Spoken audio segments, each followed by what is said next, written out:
Is that right? I muted myself. No. Does it look all right? Screen? Yeah, everything is all right. Okay, that's great. Great, thank you, Omar. Should I start now? Yeah. It's over to you. You can start at any time. Okay. Bismillahirrahmanirrahim. Dear colleagues, Assalamu alaikum warahmatullahi wabarakatuh. First of all, I would like to thank those faculty members who took some time off from their busy schedule and responded to my quantitative survey. The title of today's presentation is Effectiveness of Blended Approach in Teaching and Learning of Language Skills in Saudi Context, a case study. What is a blended approach? A blended approach is the combination of digital and face-to-face teaching and learning activities. What it means to be a blended approach when we think of an institution which has adopted blended approach. It means both our teaching and learning are well scheduled, both online and offline. Both are formalized and institutionalized.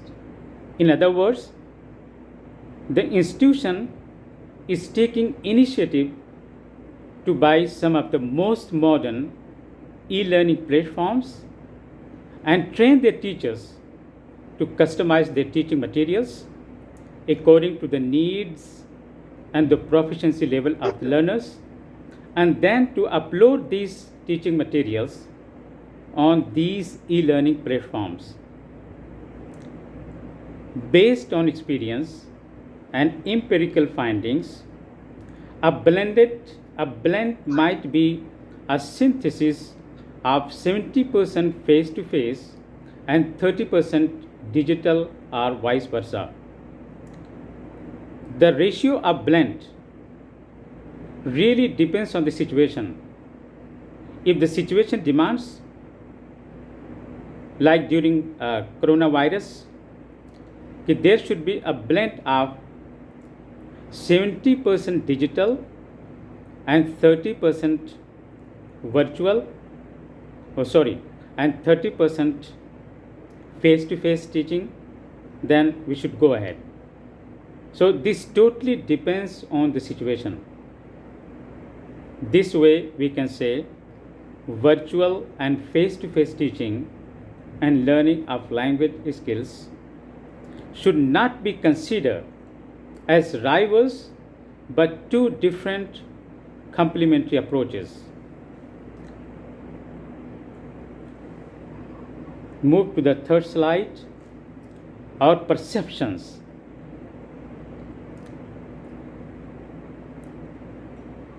Moving to the third slide, what are our perceptions? Blended learning can offer the best of both in one unified experience. Virtual and face-to-face teaching have their advantages and disadvantages. So we as faculty members, we have to choose the best options from both and intertwine them, because a fully online or a fully offline teaching and learning of language skills might be less effective than blended approach. Why? A fully online might create inertia and stagnation. Unenthusiastic learners log in, but they are not focused at all on learning. They just log in to register their attendance. This really adversely disappoints the commitment of a sincere and committed teacher. While adopting a fully online approach, learners knowingly or unknowingly might nurture habits to stay in comfort zone. Actually, we have experienced that, and while interviewing the learners, they said that okay, some of them they are on the bed, they log in just to register their attendance, and they are just stay in a comfort zone. They disappear or they are silent throughout the time. Moving to the fourth slide. No back and forth discussion on a fully online teaching, lack of management of writing skills. What we have experienced on a fully online, it might be difficult for a teacher to conduct a back and forth discussion to improve learners' communication skills, whereas he can motivate learners to participate in speaking activities in a face-to-face environment. In the same way, on a fully online, it might be difficult to monitor writing skills, whereas a teacher can monitor well in a face-to-face environment. What happens in a face-to-face environment? A teacher moves around the class. Actually, I used to do in my ESP classes because ESP learners are mature enough. So I used to divide the class into different groups for a group discussion. And I announced the topic and they were engaged in discussion. So in the same way, when I gave the writing task, they were engaged in writing. I can explore who is active, who is engaged in writing, or who is not engaged in writing. And if they have any problems, I can move to that student and help him how to make a sentence and what should be the right words. So this way, in face-to-face teaching, it's really very easy to explain the things or to engage them in the discussion or to motivate them for writing skill. Moving to the fifth slide. Problems of a fully face-to-face approach. A fully face-to-face teaching failed to comply with tech-savvy learners. In a postmodern era, learners are becoming more oriented to technology. They might feel more motivated to watch authentic videos online and practice repeatedly to improve their communication skills.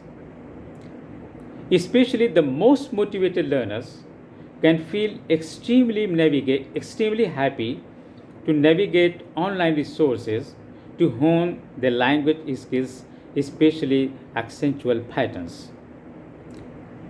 So, face-to-face teaching too has drawback. What happens on virtual learning? We faculty members, we upload our learning resources, our videos, our quizzes for the learners to practice them repeatedly. And they can practice at a convenient time, anytime, anywhere. So this is the advantage of online learning. So it's better to choose the best ones from both these approaches. Moving to sixth slide. In fact, COVID-19 pandemic has changed the entire global scenario.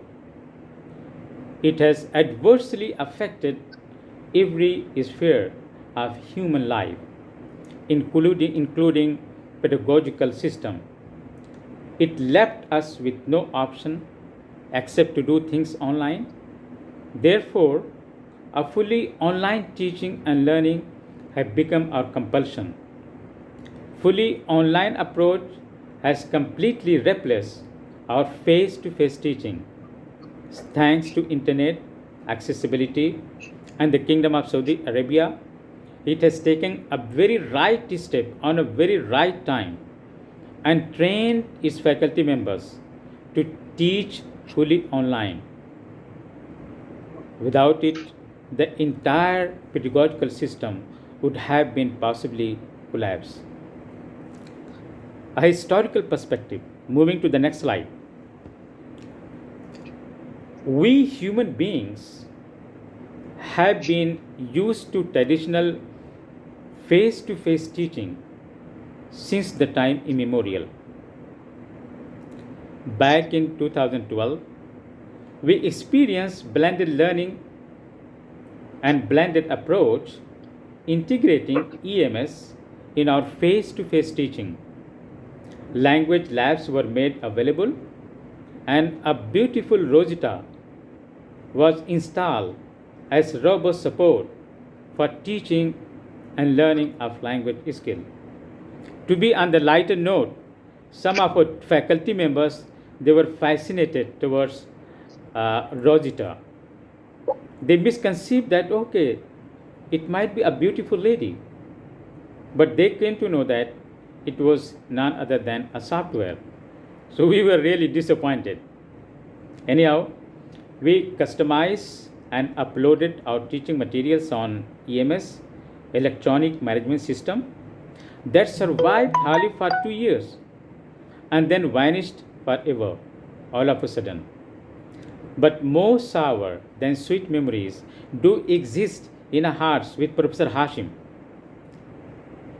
Then again, during COVID-19, we adopted another platform named as Blackboard Collaborate Ultra. Thanks to Brother Ibrahim Garba, who trained faculty members successfully. Right now, our teaching is fully scheduled on this platform.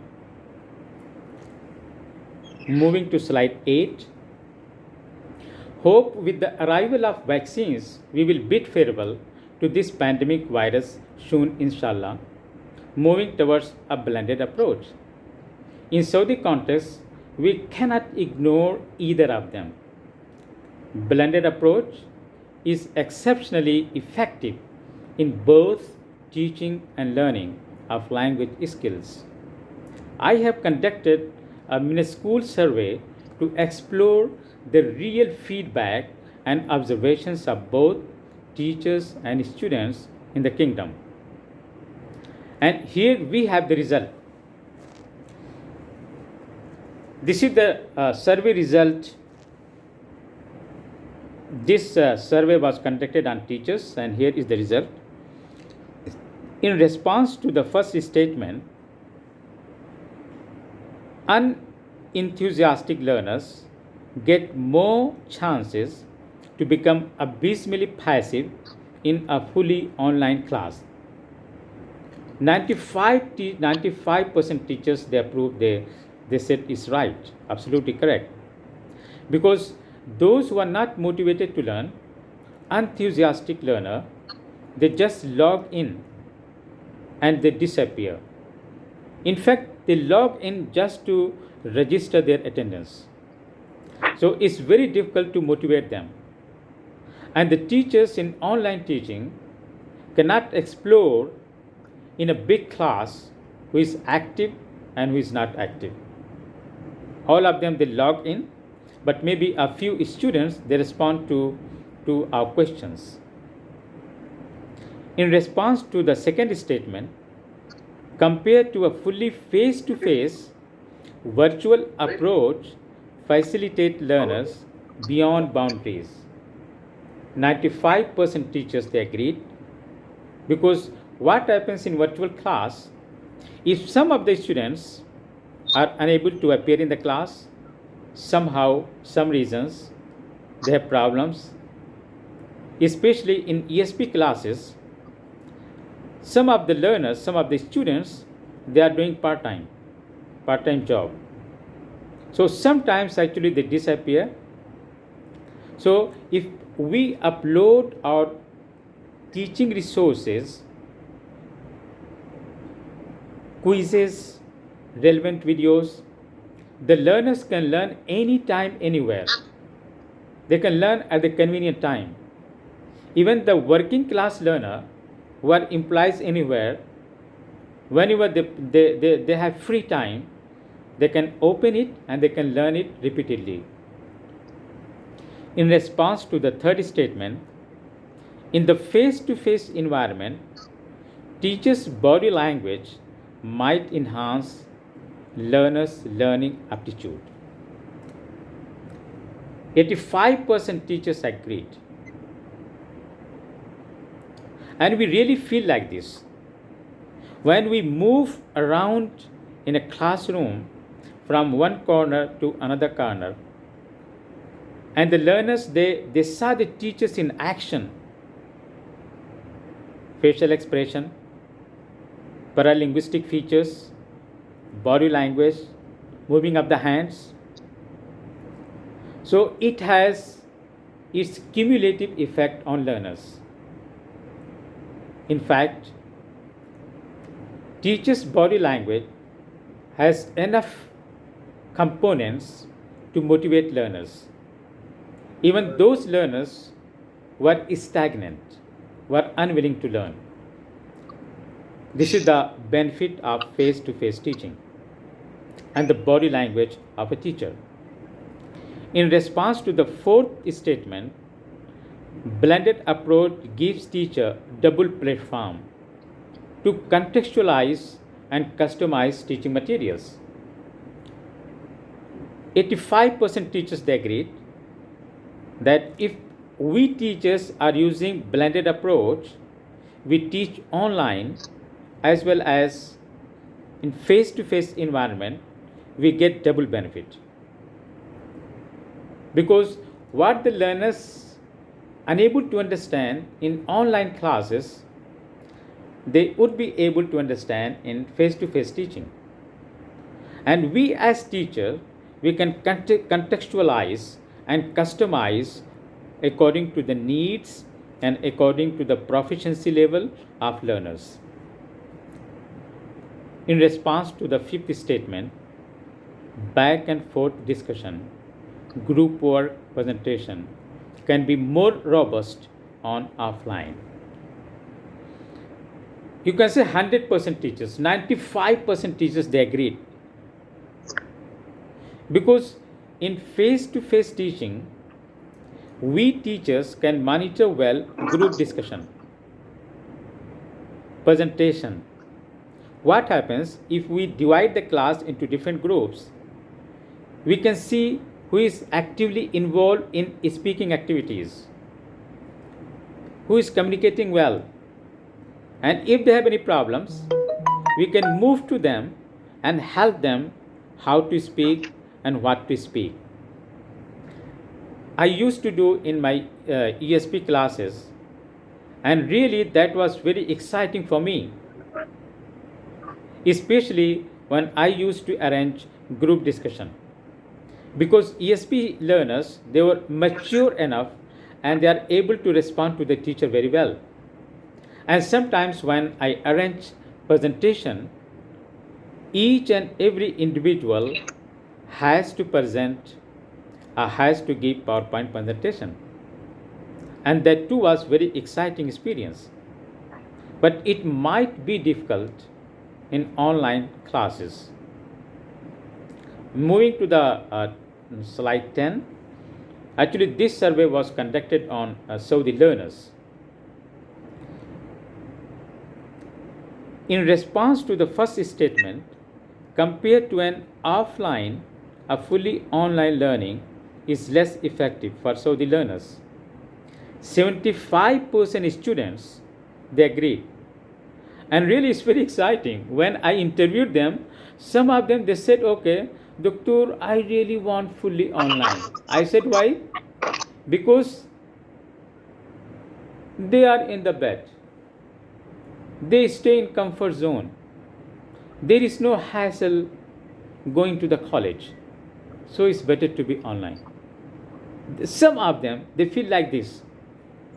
But so many of them, like 70%, they agreed that a fully online learning is not so effective as face-to-face learning.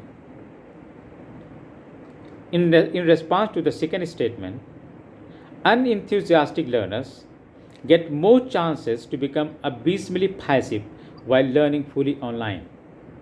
Here we have seen that 90% learners and 95% teachers, both of them agreed. They said that this is true. You know why? Because those who are passive, those who are lazy, unenthusiastic, they just log in to register their attendance. And it's very difficult for a teacher to explore who had just logged in to register their attendance and who is actively involved. It's not possible to motivate to watch all the students at a time in online classes. And unenthusiastic learners, they get advantage out of this. In response to the third statement, the flexibility of blended approach allows regular as well as working class learner to study at a convenient time. 85% learners, they agreed. Sometimes what happens? Some students are regular and maybe some of them, they are working somewhere. Okay. So blended approach, it fulfill the demands of regular as well as working class learner both. In response to the fourth statement, blended approach gives learner double platform to enhance their language skills. 95% teachers, 95% learners, both of them agree. Really, we get double benefits. When we adopt a blended approach, we get double benefits. We upload our relevant teaching materials, teaching videos, quizzes, authentic resources online, as well as we can teach them in face-to-face environment. So as I told you, the ratio of blend, it totally depends on the situation. It might be 50-50%, it might be 70-20%, 70% face-to-face teaching and 20% as 30% online. It totally depends on the situation. But especially in Saudi context, a fully online teaching and learning is not so effective. Truly speaking, okay. In response to the fifth statement, compared to a fully online, a blended approach will be the best panacea, especially for those Saudi learners who are not so engaged. So what happens if you compare these two, especially for those learners who are enthusiastic, who don't want to engage in the learning process, so this blended approach will be the best one.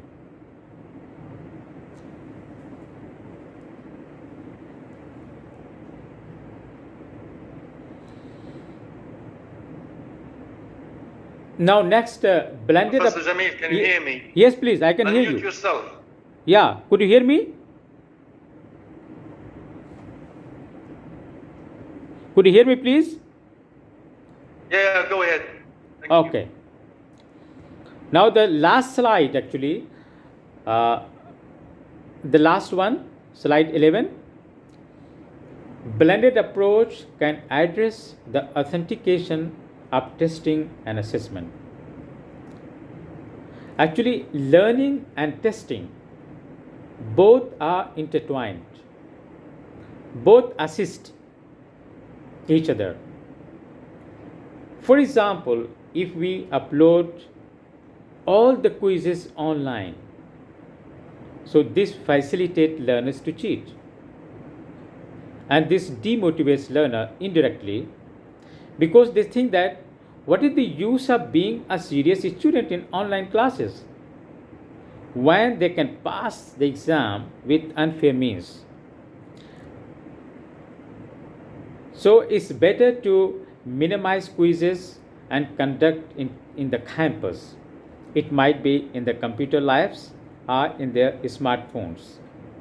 Because what happens if we upload all quizzes online, the students, they can use unfair means.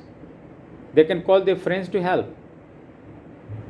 Or maybe their parents are sitting with them. It's very difficult to explore for a teacher the students who got enrolled and who is taking the exam is the same or somebody else. An oral exam should also be conducted in the campus, because these quizzes, these exams, they are linked to the aptitude of the learners. The moment they get the impression that okay, the quizzes will be online, they feel relaxed. They can open the book, they can easily cheat.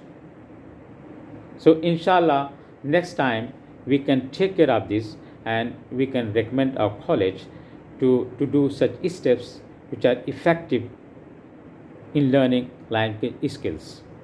Thank you so much for patient listening. Now the floor is open for questions. Thank you. Thank you very much, Professor Jamil Ahmed. Thank you very much for this presentation. Very